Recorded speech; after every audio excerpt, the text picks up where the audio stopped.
question. Rumor has it Niall Davis practiced today for Arkansas. Really? That'd be great. I remember recruiting him out of high school. Really good player, you know. Very talented guy. What do they have, an ACL? Ankles, yeah, something. Who's that? No, they practice today. Yeah, good deal.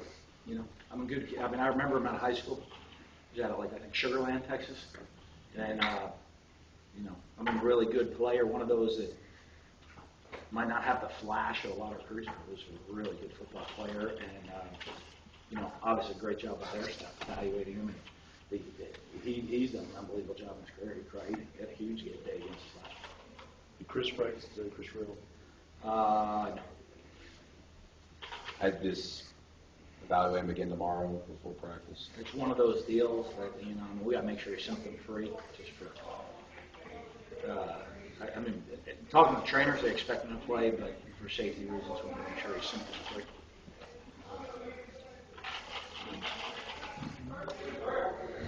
You talked a lot this week about, you know, building your team where Arkansas is now. It almost looks like you use them as a guide to where you want to be. Is that not accurate? Yeah, there's some things they do. Like, I mean, huge thing. Look at their senior class of all these great seniors they have right now, and all of them are from Arkansas. Right. It's a pretty good way to start. So that's how you start building your program. You know, get great players in your state to come play for you, and it's no surprise. You know, I see Mississippi State the same way. If all the top players in Mississippi all come here to play for us, that allows you to go be a top 10 team nationally and compete for national championships.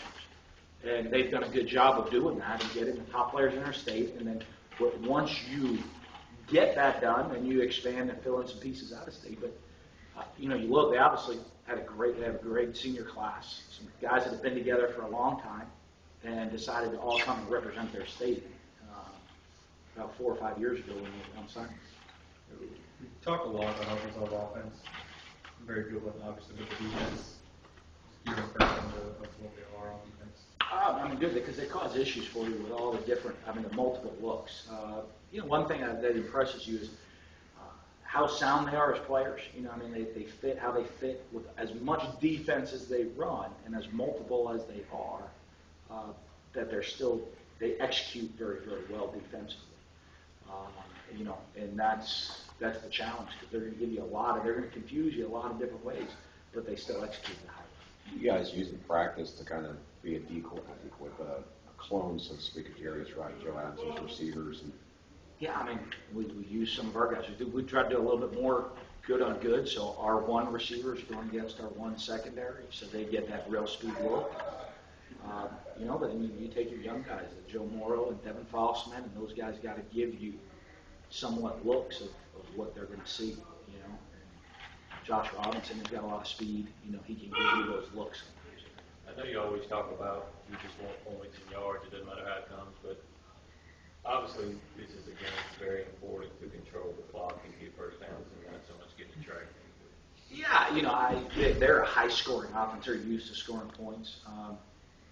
You know, but I mean, more importantly, you review last year's game. I think we did a great job of that, and then gave up. I mean, 2 70-plus touchdowns.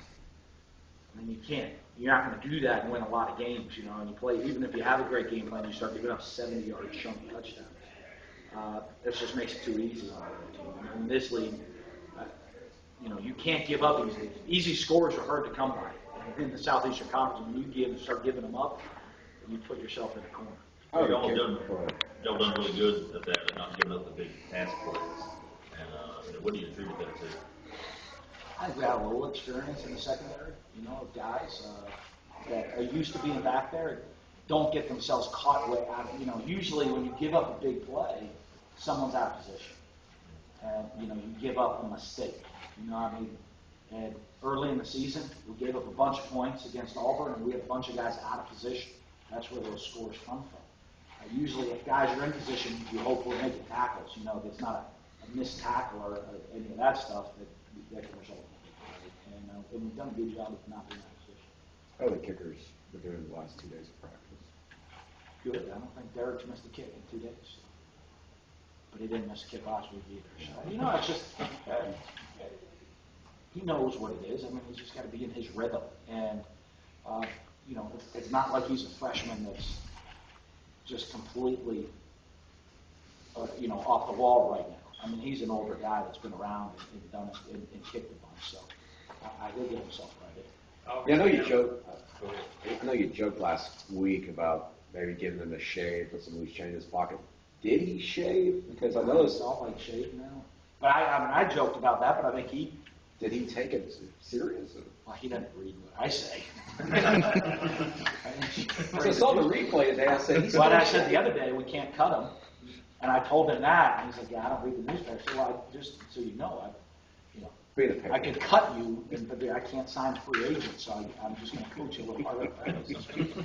But I mean, he did. I mean, he's trying the same way. I mean, he's just trying to get himself back into a rhythm of consistency.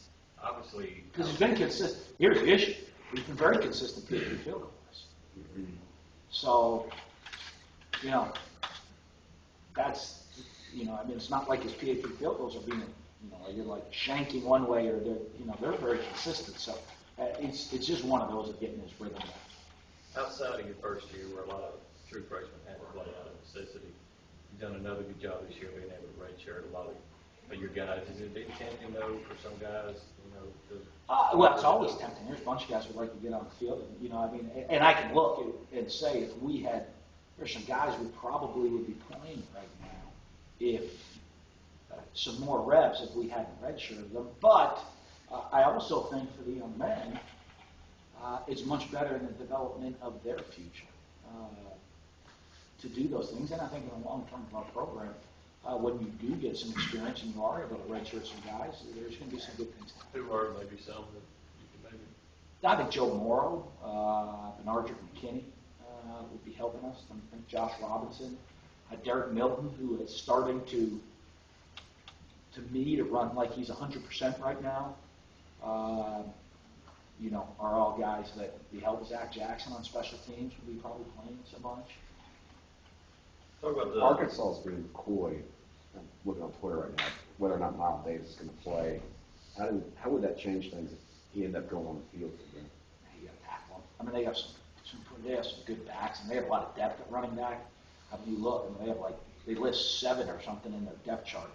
So they obviously have a huge stable of running backs there. So I mean, you got to just go wrap them up and tackle.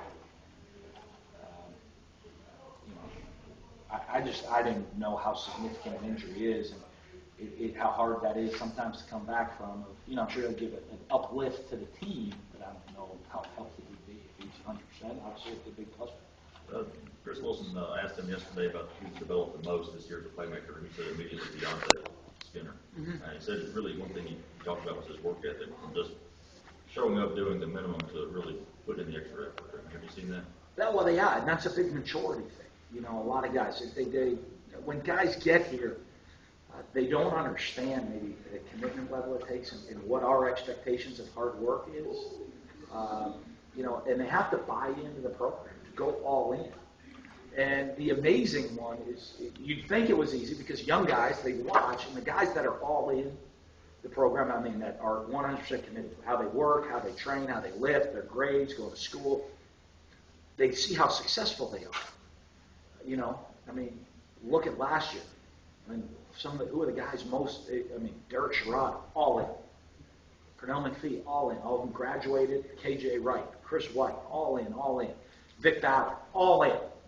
I mean, Vic Ballard's, I mean, not on the pure talent-wise, not a 5-star big-time recruit, but all in, and you see the success these guys have. So you think young guys would learn that faster, but it often takes a year or 2, sometimes 3, to get it figured out that if I buy all in, I'm going to be successful. And Deontay Skinner's a perfect example of that.